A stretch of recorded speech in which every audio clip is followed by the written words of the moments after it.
പ്രവാസി ക്ഷേമത്തിനായി കൺസോർഷ്യം ഉണ്ടാക്കാനുള്ള സംസ്ഥാനത്തിന്റെ നിർദ്ദേശം കേന്ദ്ര സർക്കാർ പരിഗണിച്ചില്ലെന്ന് മുഖ്യമന്ത്രി പിണറായി വിജയൻ.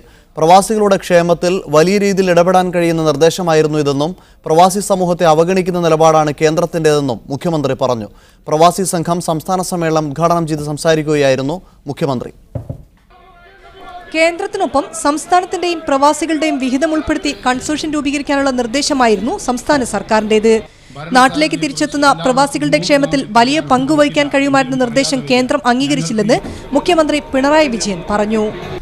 പുറത്തുപോയ ലക്ഷക്കണക്കിന് ആളുകളുടെ കയ്യിൽ നിന്ന് വാങ്ങിവെച്ച പണം അത് ചെറിയ തുകയല്ല, വലിയ തുക കേന്ദ്ര ഗവൺമെന്റ് കയ്യിലുണ്ട്. കേന്ദ്ര ഗവൺമെന്റ് പണം മുടക്കണം എന്ന് പറഞ്ഞാൽ പുതിയ എന്തെങ്കിലും ഒരു ബാധ്യത ഏറ്റെടുക്കേണ്ടതില്ല.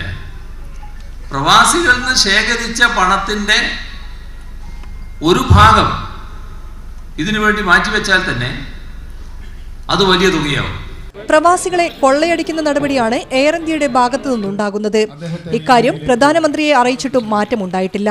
കണ്ണൂർ വിമാനത്താവളത്തിൽ നിന്നും കൂടുതൽ ചാർജാണ് എയർ ഇന്ത്യ ഈടാക്കുന്നതെന്നും മുഖ്യമന്ത്രി പറഞ്ഞു.